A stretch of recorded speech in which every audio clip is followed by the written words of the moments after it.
Hello, welcome to my sixth installment of JTL about underbooked ordering games.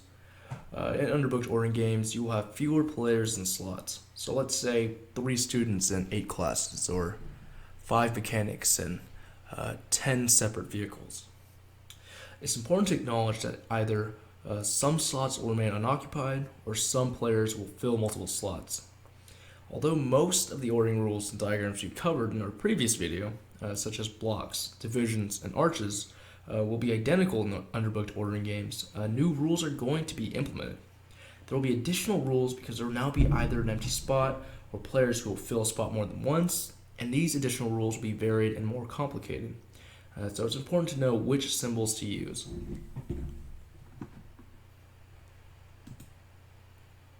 First, I'll show the correct representation if a spot remains empty or taken. No one graduates in 1995, and one of the students will graduate in 1993. You would represent this with a box and an X on the slot. Second, I'll discuss the new rules, or mainly just the new symbols to use.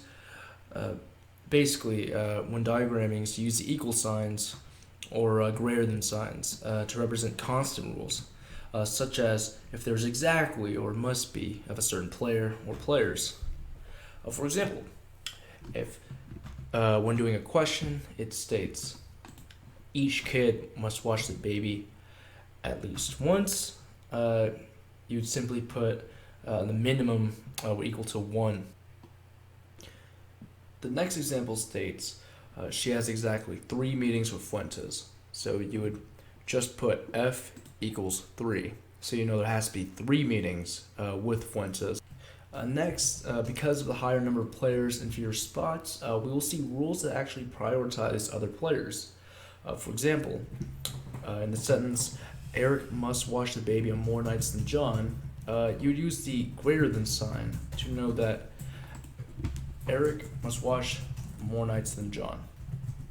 That way you know that Jay can never watch any more nights than Eric. The next rule to keep in mind is how to diagram and represent players that cannot be consecutive to one another. And it doesn't have to be all players, it can just be certain players. For example, whichever airline she chooses at a stop, she chooses one of the other airlines at the next stop.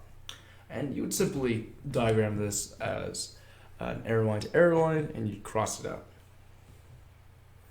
However, I mentioned how this doesn't have to be all of the airlines.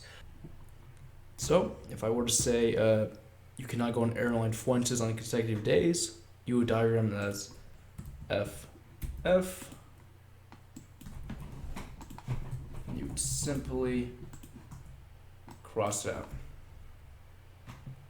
Similar to the previous rule is how to diagram certain conditions. For example, it states, whenever she chooses either L or M at a stop, she does not choose N at the next stop. Although you can create a conditional relationship, such as L or M means N crossed out. That just makes it a lot more complicated than you have to.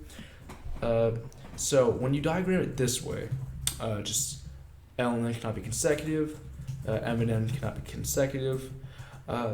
It illustrates, and it sticks out like a sore thumb. Through the answer stem. If we see the 2 paired in that order, since we know that N cannot be in a stop immediately after L and M. However, it's important to note that L and M can be after N, and N could be on a stop later on. So if L was on day 1, N could be on day 3. So yeah, this would be much easier to read than a simple conditional relationship.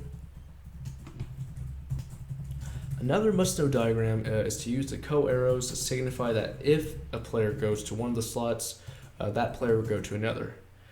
For example, she chooses the same airline at stop 1 as she does stop 6.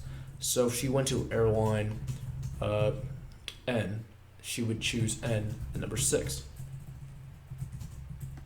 Additionally, or an additional example, she chooses the same airline at stop 2 as she does at stop 4. Simply do 2 with the co-equal sign to 4. And then you know, okay, if she chooses F on 2, she has to choose F on 4. These are all the additional rules of Underbooked games. It's relatively simple. However, here is a disclaimer. These additional diagram rules will not represent all of the possible symbols for underbooked ordering. Rather, it is a diagram representing the many common rules of underbooked ordering games. Either way, they are important to know, but don't expect to rely solely on these strategies, and be sure to improvise or be innovative on the test. For example, if the test allows for you to make a deduction that provides a conditional relationship to occur, if the sufficient condition is selected, you have to improvise with the rules. And for example, let's use the previous rule we just went over, how L and M cannot be chosen immediately before N, that we just diagrammed, and say it was a real game. And there are only 4 options, N, L, M, and O. If L and M cannot be before N, it basically you can make the deduction that O is the only letter allowed before N. So if N is selected, let's say in slot 5 or 6, O has to be 4th. But that doesn't mean if O is selected in slot 5 that N will be 6. Especially, this doesn't mean that O and N have to be paired together at all. Since N can be first, there wouldn't need to be anything behind it. So basically what I'm saying is improvise. You need to make a conditional arrow that would state N.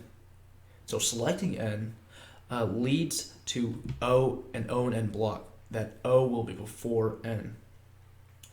This isn't something that's taught in most books, and not everything I will be sharing today will be in the books, but there will be common trends. So be sure to take in these concepts and learn to apply them.